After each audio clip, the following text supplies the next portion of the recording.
Es la importancia de estudiar la historia, de llegar al fondo de la cuestión, porque si no es muy fácil satanizar a los que pierden las guerras y glorificar a quienes las ganan, lo cual es una ley natural. La historia siempre ha sido así. Los que ganan entre otras cosas el derecho de escribir la historia y los que pierden se joden. Está bien, es una ley de la vida, pero qué importante es permanentemente evaluar, estudiar, como lo ha hecho el profesor James Whitman de la Universidad de Yale, para llegar al fondo de la cuestión y tomar conciencia que sí, estamos juzgando hoy 2018 una era de Europa de 1935, pero tampoco se puede juzgar con los cánones de hoy una época tan lejana, porque sí, qué feo, qué despreciable esta discriminación que ocurría en Alemania, pero ¿qué estaba pasando en Estados Unidos? Una discriminación aún peor. ¿Qué estaba pasando en la India bajo el control de Gran Bretaña? Lo mismo. En Sudáfrica, pregúntenle a los sudafricanos, a los negros sudafricanos,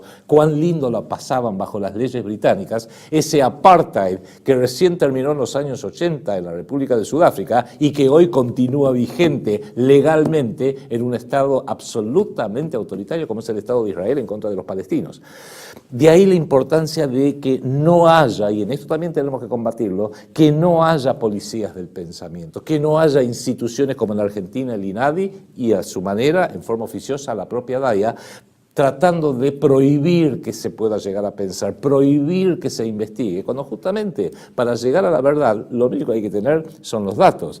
Ya lo dijo un gran filósofo, poeta y novelista español que se crió en Estados Unidos, George Santayana, quien decía, quienes no aprenden de la historia están condenados a revivirlo. Y yo digo a estas policías del pensamiento, ¿a qué le tienen miedo? ¿Por qué no se abre un debate para poder estudiar todo lo que sea necesario estudiar y llegar a algo que es mucho más importante que la propaganda política y es la verdad histórica? Justamente hay que dejar que todos investiguen e interpreten la historia como mejor consideran según sus propios valores y sus propios deseos, contraponerlas, escuchar una campana, escuchar la otra campana, porque seguramente entre las dos campanas ahí va a estar algo más cercano a la verdad. Pero si tenemos policías del pensamiento que agreden, hostigan, acosan, y en el caso como le ocurrió a la actriz Esmeralda Mitre hace apenas unos meses, extorsionan con dinero para que no se pueda siquiera mencionar nada que pueda llegar a contradecir la historia oficial que quieren los poderosos, vamos por mal camino. Bueno, esto no es solo, acordate los norteamericanos en la Segunda Guerra Mundial que armaron un campo de concentración para los japoneses. Así es, por el solo hecho de tener el ojito así.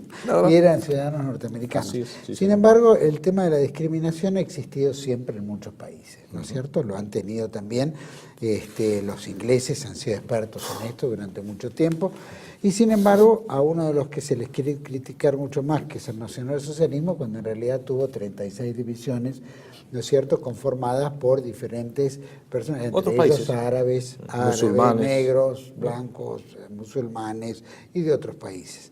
De la misma manera también que integraban muchos judíos, muchos mariscales, coroneles, generales que eran judíos y que integraron el ejército, las Fuerzas Armadas nacionalsocialistas. Así que, como bien decía Adrián, reanalizar la historia no es pecado. Se ve que si no nos dejan revisar la historia, nos dejan pensar en esto, quiere decir que algo están escondiendo. Hay gato encerrado, ¿no? Claro, y si algo está escondiendo, más sabor hay en la investigación, ¿no es cierto? Porque basta que nos digan, no hagas eso para que lo hagamos.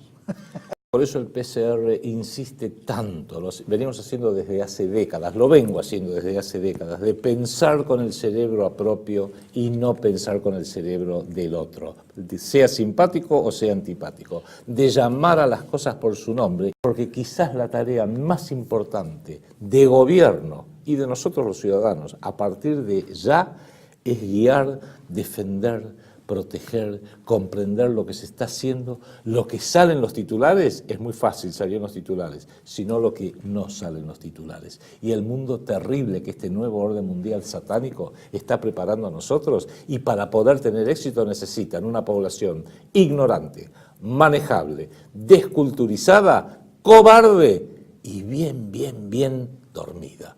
Así que, argentinos, iberoamericanos, despertemos y despertemos mucho, porque este Titanic ya se golpeó, ya chocó contra el témpano y se está hundiendo rápido.